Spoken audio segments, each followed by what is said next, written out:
new world where business is a religion, it's something that drives people, it's what gets them out of bed in the morning and what helps them get to sleep at night.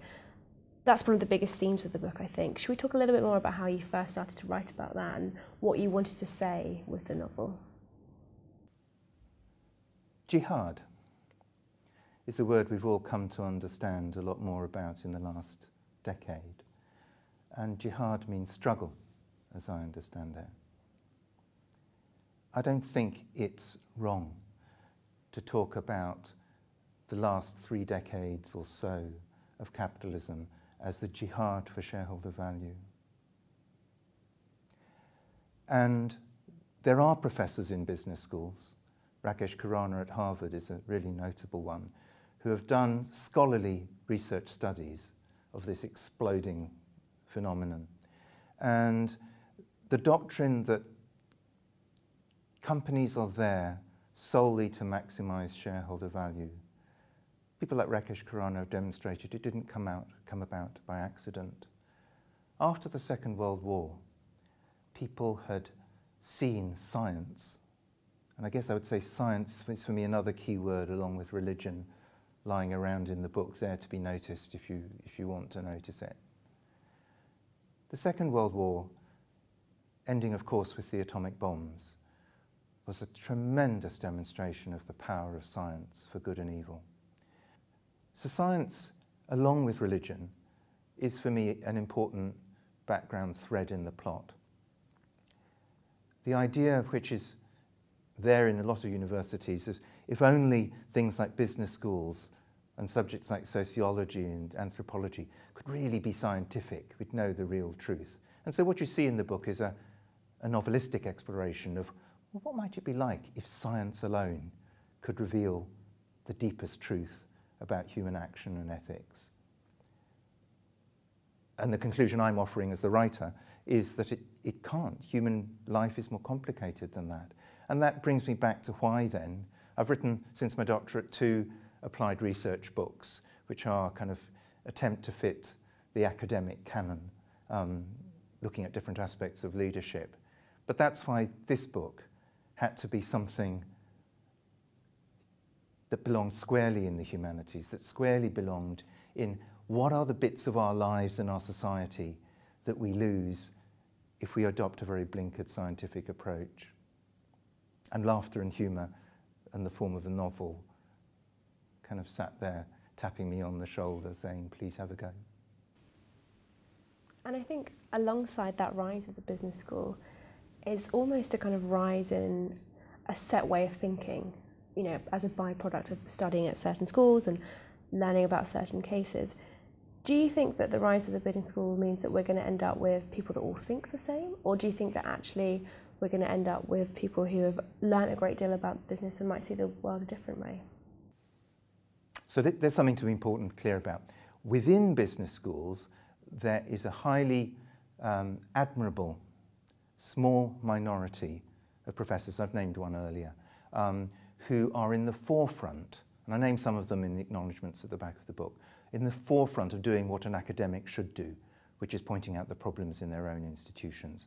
But the truth is they are in a minority, and also there's the market force of the students. Business schools talk about MBA students coming, and only a minority of the students come really to learn in a deep sense, to have fixed beliefs potentially challenged. More of them come wanting to increase their wealth and their salary. And of course the media, this is a big, big economic game. The Financial Times, Wall Street Journal publish league tables, and often an element of the league table of a business school is literally the salaries of the people on leaving compared to the salaries when they arrived. So having made the point that within business schools there is an important dissenting minority, actually the combination of the fact that the majority of teaching is not like that, and that a lot of the demand from the students is quite instrumental, quite selfish, quite money-oriented rather than deep learning, I think you've nailed it. I put it this way. We spend a lot of time in society wondering about when we're going to create robots that might be clever enough to be people. I think we would be better off worrying about what we are doing to ourselves to make ourselves behave towards each other like robots. And that is actually then, for me, the big fear from the huge multiplication of the number of business schools, is that it won't make us greedier than we already are, but it might lull us into being less human than we could be. And do you think we've reached a point where we can't row back from the blurring of the lines between academia and capitalism? Can we get back to a place where those things are separate and people study business from a, an interest point of view rather than money-making point of view, or is it far too late for that? It's not far too late.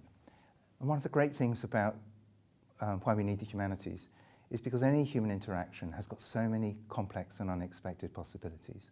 So there's a really simple thing that any of us can do that starts to take a step back, and that's laugh.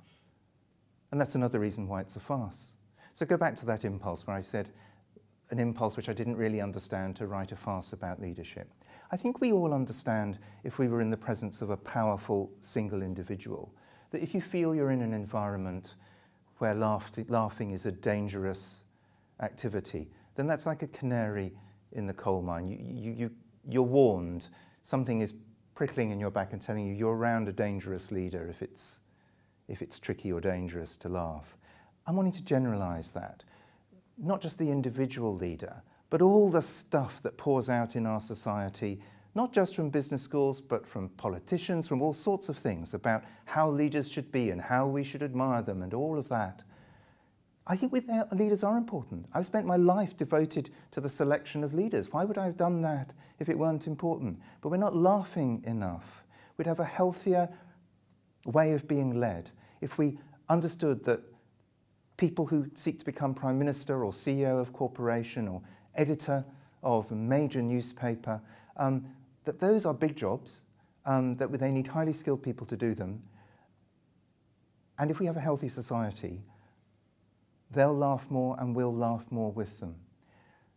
And so one thing we can all do that doesn't involve going to any school is notice the funny side of what we do with each other and start laughing about it, because it's a human thing to do.